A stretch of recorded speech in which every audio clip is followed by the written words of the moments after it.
कल्पना कीजिए एक ऐसी स्थिति की जिसमें आप एक धूल भरी सड़क पर एक भरे हुए ट्रक के पीछे गाड़ी चला रहे हो और किसी कारण से आप अपनी गाड़ी की खिड़कियों को बंद नहीं कर पा रहे हो। अब वो सारी धूल आपकी गाड़ी के अंदर आ रही है और आपके पास कोई रास्ता नहीं है।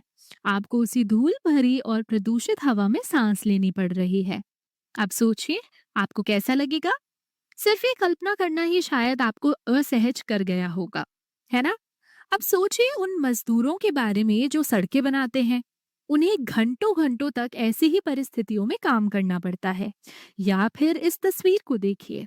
ये राजस्थान के लाल बलुआ पत्थर यानी कि सैंडस्टोन की खदानों से ली गई है। मैंने एक समाचार लेख में पढ़ा था कि जो लोग इन बलुआ पत्थर की खदानों में काम करते हैं, वो मुश्किल से 45 से 50 वर्ष की उम्र तक ही जीवित रह पाते हैं। कितना दुखद है ये। क्योंकि आप खुद देख सकते हैं कि वो किस हालात में काम करते हैं। उनके पास कोई सुरक्षा उपकरण नहीं होता। वो लगातार इन धूल कणों को सांस के साथ अंदर लेते रहते हैं।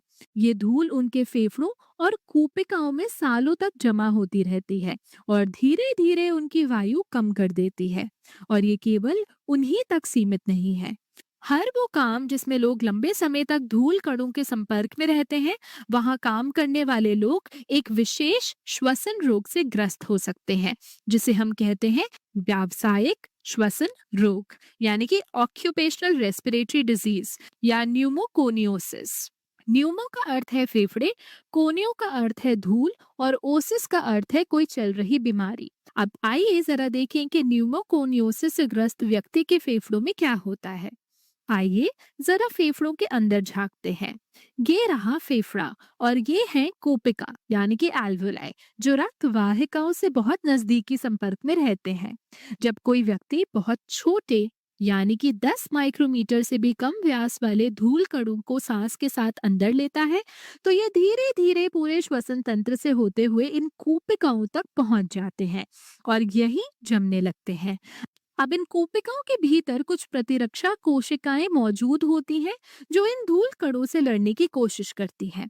शुरुआत में तो ये प्रतिरक्षा कोशिकाएं इन कणों को बाहर करने की कोशिश करती हैं, लेकिन यहाँ हम बात कर रहे हैं न्यूमोकोनियोसिस की, जिसमें व्यक्ति हर रोज लगातार धूल के संपर्क में रहता है। धीरे धीरे ये प्रतिरक्षा कोशिकाएं थक जाती हैं और हार मान लेती हैं। इसके बाद क्या होता है? ये धूल कण कूपकीय कोशिकाओं पर जमने लगते हैं और उन्हें नुकसान पहुंचाने लगते हैं। अब जब कोई कोशिका नष्ट हो जाती है, तो शरीर खुद ब खुद उसे ठीक करने की कोशिश करता है। ठीक वैसे ही जैसे कोई घाव कुछ दिनों में भर जाता है। ये क्षतिग्रस्त कोशिकाएं एक विशेष रासायनिक संकेत देती हैं ताकि आसपास की कोशिकाएं उन्हें ठीक कर सके। इन संकेतों को पहचानने का काम करती है रेश कोरक।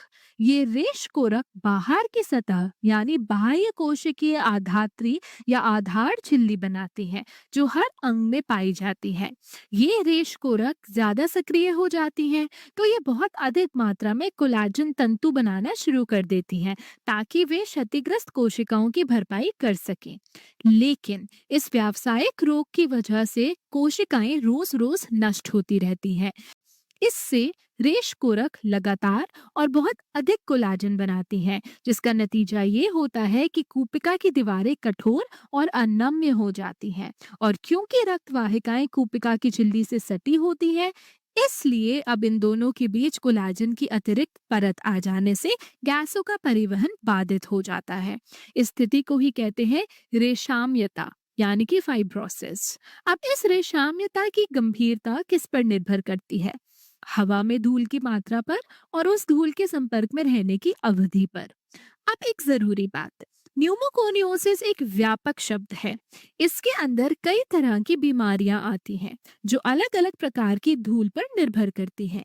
आइए कुछ सामान्य उदाहरण देखें। सिलिकोसिस, सिलिका धूल के संपर्क में रहने से होती है। ये सबसे पहले कोलार गोल्ड फील्ड्स यानी कि केजीएफ के श्रमिकों में देखी गई थी। अगर आपने केजीएफ फिल्म देखी है तो आप समझ सकते हैं कि वो कितनी कठिन परिस्थितियों में काम करते थे।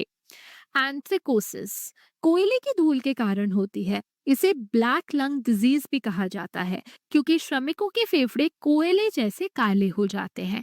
ये कोयला खदानों में काम करने वाले लोगों में पाई जाती है। एस्बेस्टोसिस एस्बेस्टोसिस एस्बेस्टस नामक खनिज के संपर्क में आने से होता है। ये सीमेंट फैक्ट्रियों, आग रोधी कपड़ा उद्योगों, शिपिंग उद्योगों आदि में काम करने वालों को प्रभावित करता है। बायसिनोसिस, ये सूती कपड़ा उद्योग में काम करने वाले लोगों में होता है, जहां हवा में बहुत से कपास फाइबर तैरते रहते हैं। अब सबसे चिंता की बात यह है कि इन व्यावसायिक श्वसन रोगों का कोई इलाज नहीं है, सिर्फ रोकथाम ही एकमात्र उपाय है।